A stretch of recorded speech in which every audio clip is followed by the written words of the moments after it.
দর্শক স্বাগত এসটিভি ডিজিটালে। এই মুহূর্তে আমি রয়েছি ঢাকা মেডিকেলের জরুরি বিভাগ থেকে সরাসরি যুক্ত রয়েছে। আপনাদেরকে যেমনটি দেখার চেষ্টা করছি যে গতকাল রাত 11:30টার দিকে এই ঢাকা মেডিকেলের জরুরি বিভাগে একটি সন্ত্রাসী হামলা হয়েছিল এবং সেখানে 2 জন চিকিৎসক আহত হয়েছেন। সেই সন্ত্রাসী হামলাকে কেন্দ্র করে আজকে সারা বাংলাদেশেই কমপ্লিট শাটডাউন কর্মসূচি দিচ্ছে ডাক্তাররা। এবং এই মুহূর্তে আমরা দেখছি যে এই জরুরি বিভাগ এবং সহ সারা বাংলাদেশের যে সকল চিকিৎসা সেবা রয়েছে সরকারি চিকিৎসা সেবা বন্ধ থাকায় আমরা দেখছি রোগীরা কিন্তু বিপাকে পড়েছে এবং বেশ কিছু রোগী কিন্তু আমরা যেটি জেনেছি যে এই ঢাকা মেডিকেলে একজন রোগী চিকিৎসাধীন অবস্থায় চিকিৎসা ত্রুটি থাকায় এবং চিকিৎসা না পাওয়ায় কিন্তু তারা কিন্তু একটি রোগী কিন্তু মারা গিয়েছেন বলে আমরা অভিযোগ পেয়েছি। এবং সেই সাথে আমরা দেখছি যে আজকের এই সন্ত্রাসী হামলাকে কেন্দ্র করে ঢাকা মেডিকেলের সামনে এবং ঢাকা মেডিকেলের যে জরুরি বিভাগ রয়েছে জরুরি বিভাগ জুড়ে কিন্তু কড়া নিরাপত্তা বেষ্টনীতে রাখা হয়েছে। এবং আমরা দেখছি যে সেনাবাহিনী সহ বিশেষ করে ঢাকার মেডিকেলের যেই জরুরি বিভাগের সামনে এবং ভিতরের জায়গায় কিন্তু সেনা মোতায়েন করা হয়েছে যাতে করে কোনো অপ্রীতিকর ঘটনা না ঘটে। এবং সেই সাথে একটা বাচ্চা মারা গেছে বাইরে আসা, তারপর আবার নিয়ে গেছে, ওইটা রোগীটা অসুস্থ ছিল।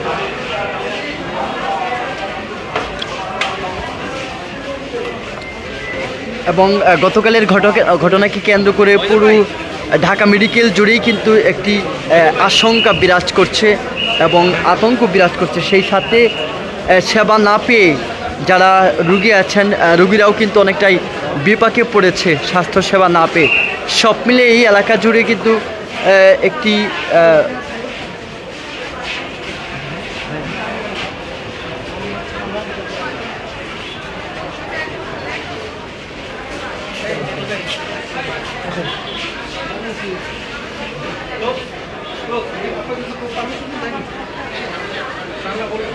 আসেন না করছি।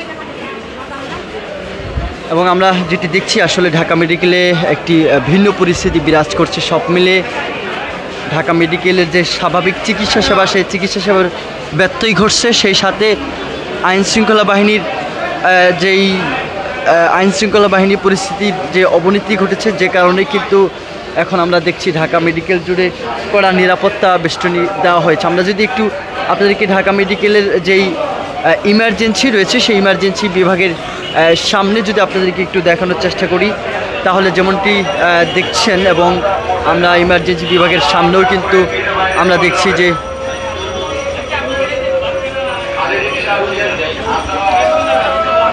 সেই ইমার্জেন্সি বিভাগের সামনেও কিন্তু এই মুহূর্তে পুলিশ মোতায়েন করা হয়েছে, পুলিশ সদস্যরা রয়েছেন।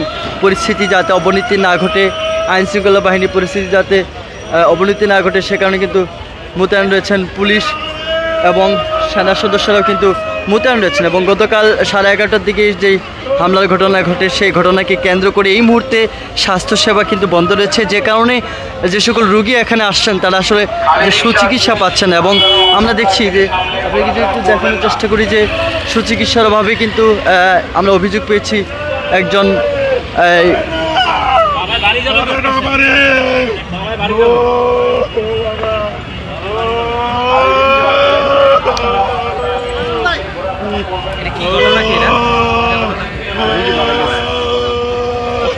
আমরা যেমনটি দেখতে পাচ্ছি এই মুহূর্তে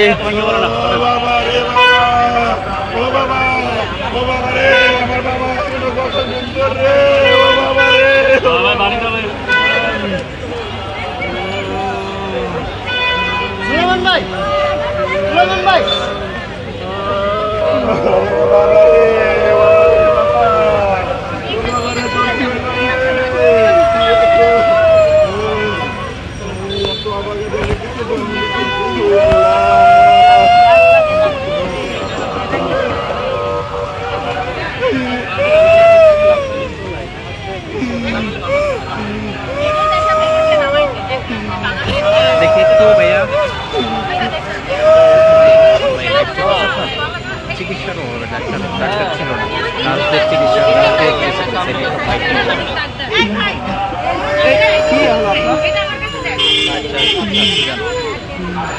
গাড়ির লোকটাকে না, গাড়ির লোকটাকে ওরা ইজিতে করে ফেলে। একটু নর্মাল হোক। দর্শক আসলে আমরা যেমনটি দেখছি এই মুহূর্তে একজন রোগী কিন্তু ঢাকা মেডিকেলে মারা গিয়েছেন এবং আমরা যতটুকু শুনেছি যে যথাযথ যে চিকিৎসা সেই যেহেতু চিকিৎসকরা তাদের স্বাস্থ্যসেবা তারা শাটডাউন কর্মসূচি দিচ্ছে, বন্ধ করেছে, আমরা যতটুকু শুনেছি যে